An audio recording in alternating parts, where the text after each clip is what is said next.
Assalamualaikum warahmatullahi wabarakatuh.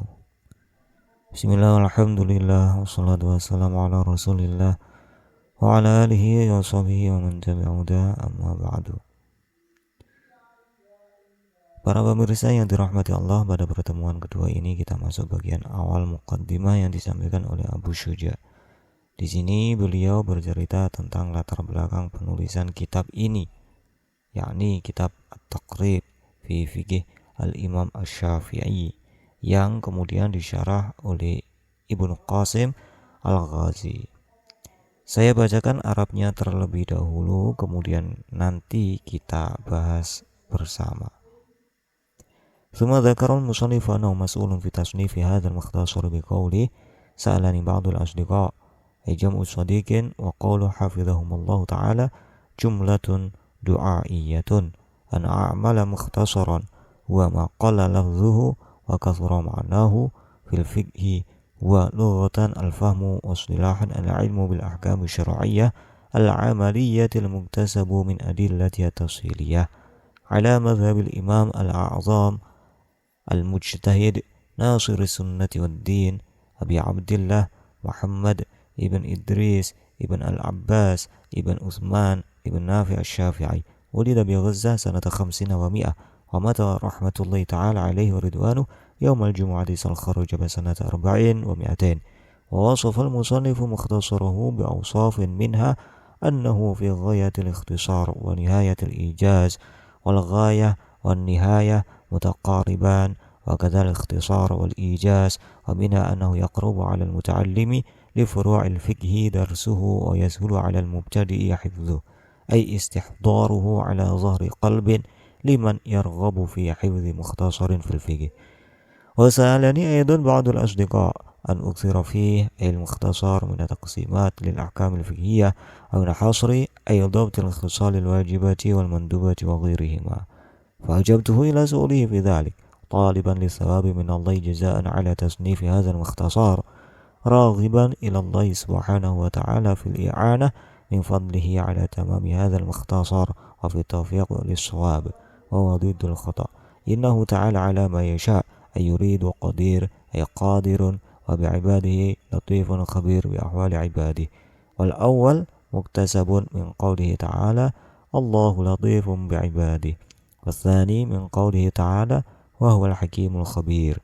واللطيف والخبير اسمان من أسمائه تعالى، ومعنى الأول العالم بدقائق الأمور ومشكلاتها، ويطلق أيضا بمعنى الرفيق بهم، والله تعالى عالم بعباده وبمواضع حوائجهم رفيق بهم. ومعنى ثاني قريب من معنى الأول، ويقال خبرت الشيء أخبره فإنه به خبير أي عليم. Beliau mengatakan bahwa penyusunan kitab ini dilakukan atas permintaan sahabat-sahabat dekatnya. Ini menunjukkan bahwa ilmu itu sering lahir karena adanya kebutuhan umat. Jadi, bukan karena keinginan pribadi untuk menonjolkan diri, tapi karena ada dorongan sosial, ada kebutuhan masyarakat ilmiah di zamannya. Kata yang digunakan oleh Abu Syuja, asdiqa, jamak dari lafadz as-sadiq, artinya sahabat-sahabat yang tulus. Ini menarik, karena dalam ilmu yang mendorong lahirnya karya besar bukan kompetisi, tapi persahabatan dan sebuah keikhlasan. Beliau menambahkan doa, semoga Allah menjaga mereka. Ini memberi teladan akhlak ketika kita diminta menulis, diminta mengajar, jangan lupa mendoakan yang meminta. Ilmu itu bukan sebuah transaksi, tapi wasilah kasih sayang. Lalu beliau menyebutkan bahwa kitab ini dibuat dalam bentuk ringkas, yang sedikit katanya tapi padat maknanya. Inilah yang disebut mukhtasar. Dalam konteks modern, ini seperti handbook atau modul kilat, tapi tetap kuat secara substansi. Dan disiplin yang dimaksud adalah ilmu fikih. Secara bahasa berarti pemahaman, dan secara istilah berarti pengetahuan tentang hukum-hukum syariah yang bersifat amaliyah berdasarkan dalil-dalil terperinci. Di sini Abu Syuja juga menegaskan bahwa ia menulis berdasarkan mazhab Imam Asy-Syafi'i, sang pendiri mazhab yang lahir di Gaza tahun 150 Hijriah. Imam Syafi'i adalah sosok ilmuwan besar yang menggabungkan kecerdasan Arab sistematika Persia, dan kedalaman rohani Hijaz. Kalau kita tarik ke konteks masa kini, banyak pelajar ingin belajar fikih dari internet, tapi mereka butuh panduan sistematis, singkat, dan terpercaya. Nah, Fathul Qorib ini sebenarnya sudah seperti kurikulum fikih mini yang mudah dihafal dan dipraktekkan. Maka pelajaran pertamanya, ilmu akan hidup bila ditulis dengan niat melayani umat, bukan sekadar mengisi ruang digital.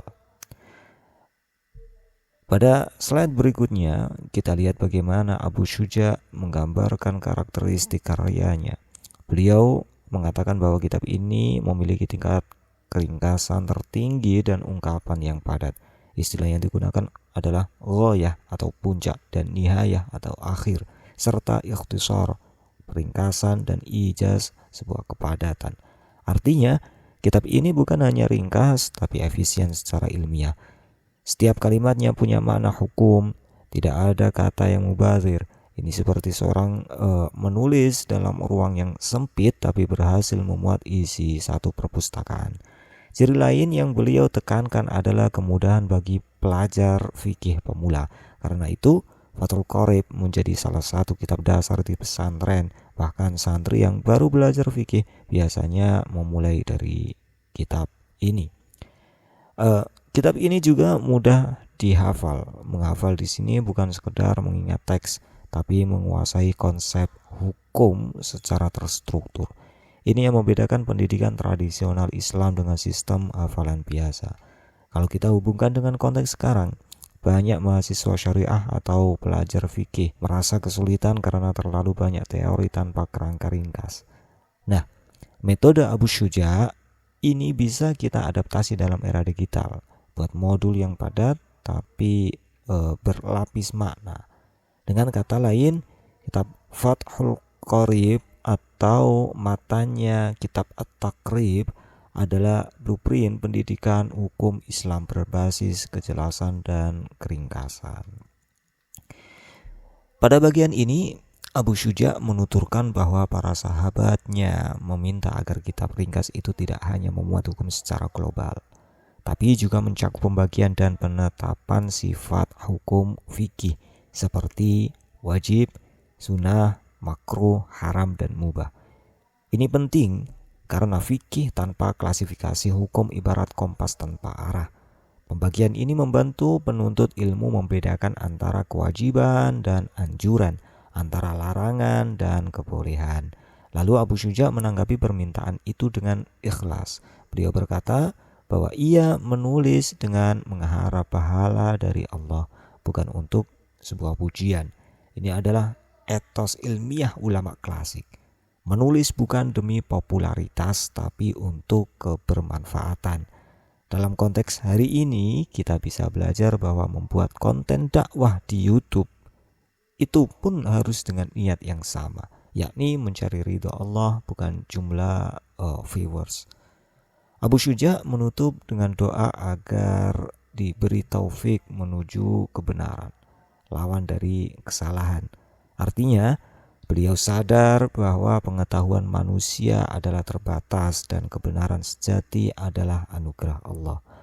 Dalam dunia akademik modern, kita menyebutnya kerendahan hati ilmiah. Ulama klasik sudah mempraktekannya sejak dulu. Nah, bagian terakhir ini sangat indah. Abu Syuja menutup muqaddimahnya dengan 2 ayat Al-Quran yang menjadi sandaran spiritual penulisan kitab ini.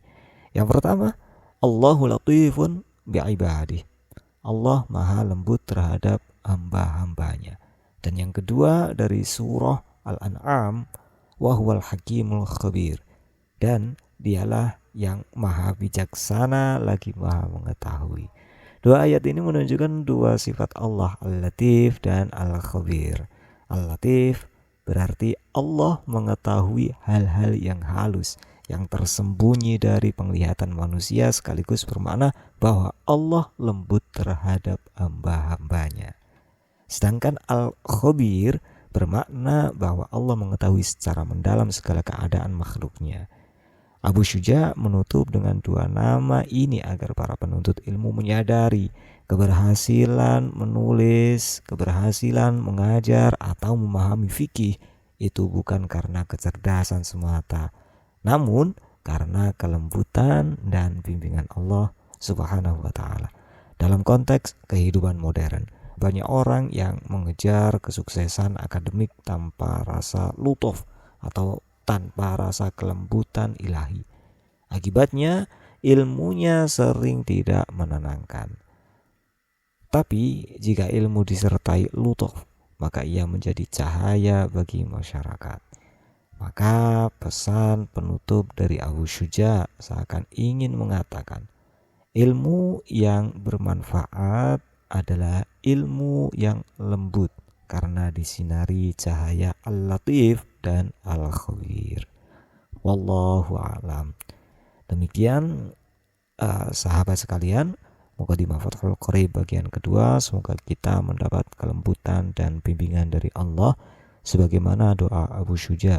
Insya Allah pada pertemuan berikutnya kita akan memulai masuk pembahasan awal kitab, yaitu tentang toharoh atau bersuci. Jangan lupa terus belajar dengan niat lillahi ta'ala, karena dari keikhlasan itulah Allah melimpahkan keberkahan ilmu. Wassalamualaikum warahmatullahi wabarakatuh.